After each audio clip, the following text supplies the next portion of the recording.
Hi dear students, welcome back to NEET and channel and NEET UG 2024-25 తెలంగాణలో అయితే local rules మీద exercise జరుగుతుంది. So అవన్నీ వచ్చిన తర్వాత మెరిట్ లిస్ట్ వస్తుంది. మ్యాక్సిమం 2 డేస్ అనుకోండి. ఎగ్జాక్ట్ డేట్ అయితే తెలీదు. ఎప్పుడైనా రావచ్చు 2 డేస్‌లో అని నేనైతే ఎక్స్‌పెక్ట్ చేస్తున్నాను. ఎందుకంటే వాళ్ళేం అఫీషియల్‌గా చెప్పలేదు. వీడియోని లైక్ చేయండి అండ్ సబ్స్క్రైబ్ చేసుకోండి. మీకే ఇంపార్టెంట్ వాల్యుయబుల్ వీడియోస్ అయితే వస్తూ ఉంటాయి కౌన్సిలింగ్ సందర్భంగా. అండ్ అదేవిధంగా తెలంగాణలో ఒక 2 మెడికల్ కాలేజీలు అయితే డీమ్డ్ యూనివర్సిటీగా ఆల్ ఇండియా కోటాలోకి వెళ్ళిపోవడం జరిగింది. అండ్ వాటిలో 400 సీట్స్ ఉండేటివి. సో, చాలా పెద్ద కాలేజెస్ అని చెప్పొచ్చు. ఎక్కువ నెంబర్ ఆఫ్ స్టూడెంట్స్ ఉండే సీట్స్. ఇందులో 200 category A and 200 category B సీట్లయితే ఉండేటివి. సో, ఈ కేటగిరీ ఏ సీట్స్ అనేది ఇప్పుడు మనకు కేటగిరీ ఏ కౌన్సిలింగ్‌లో మిస్ అవుతున్నాయి. ఇందులో ఒకటి ఉమెన్ ఉంది. ఒకటి జనరల్ ఉంది. Mallareddy women and Mallareddy general. So, ఒక్కొక్క క్యాస్ట్‌కి ఎన్ని సీట్లు మిస్ అవుతున్నాయి అనేది వీడియోలో అయితే ఉంటుంది. అండ్ అదేవిధంగా మనం చూసినట్లయితే ఓపెన్ కేటగిరీ. ఓపెన్ కేటగిరీలో చూస్తే టోటల్ మనకు గర్ల్స్ అండ్ బాయ్స్ 2 కలిపి జనరల్ సీట్స్ 43 మిస్ అవుతున్నాయి. అండ్ ఓన్లీ గర్ల్స్ చూసినట్లయితే అండ్ ఓన్లీ ఫీమేల్ క్యాండిడేట్స్‌కి చూస్తే మొత్తం మిస్ అయ్యే సీట్స్ 42. సో, టోటల్‌గా 85 ఓపెన్ సీట్లయితే మిస్ అవుతున్నాయి. అవి అలా వెళ్ళడం వల్ల. సో, డీమ్డ్ యూనివర్సిటీ కావడం వల్ల జనరల్ కాలేజ్‌లో 43 ఓపెన్ సీట్స్ అండ్ ఉమెన్స్ కాలేజ్‌లో 42 open seats. Total 85 open seats.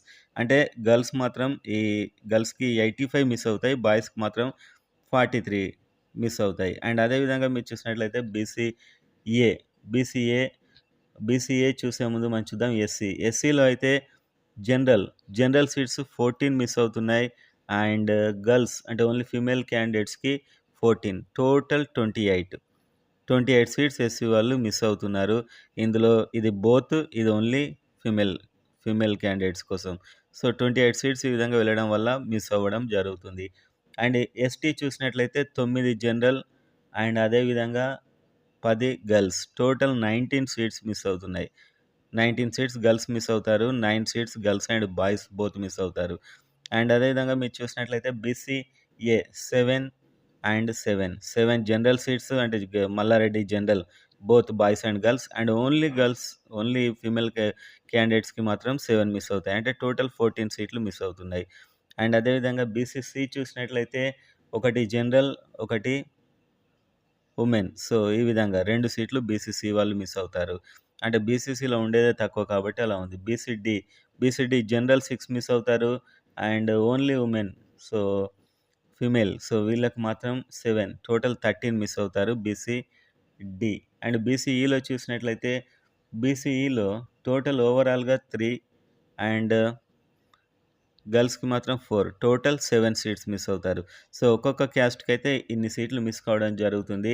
జనరల్‌గా చూద్దాం ఓపెన్ వాళ్ళకు 85 సీట్లు మిస్ అండ్ ఎస్సీ వాళ్ళకి 28 అండ్ ఎస్టీ వాళ్ళకి 19, బీసీఏ వాళ్ళకి 14, బీసీబీ వాళ్ళకి చూసినట్లయితే 19 అండ్ అదేవిధంగా బీసీసీ వాళ్ళకి 2, బీసీడీ వాళ్ళకి 13, బీసీఈ వాళ్ళకి 7. సో, ఇది ప్రైవేట్ కాలేజ్ కాబట్టి ఇందులో ఈడబ్ల్యూఎస్ ఉండదు. సో, ఈ విధంగా ఈ సీట్లయితే ఈసారి కౌన్సిలింగ్‌లో మిస్ కాబోతున్నాయి మల్లారెడ్డి. మరి మనకొచ్చిన సీట్లెన్ని గవర్నమెంట్ కాలేజ్‌లో 200 సీట్స్, 4 గవర్నమెంట్ కాలేజెస్ వచ్చాయి. అందులో ఆల్ ఇండియా కోటా పోను 172 సీట్స్ మాత్రం యాడ్ అవుతున్నాయి. 200 పోతున్నాయి, 172 వస్తున్నాయి. అంటే 28 ఈసారి 28 మాత్రం మైనస్ ఇంకా. సో, నాన్ లోకల్ ఒకటి అడ్వాంటేజ్ అని చెప్పుకోవచ్చు. నేను మార్నింగ్ వీడియోలోనే చెప్పినట్లు.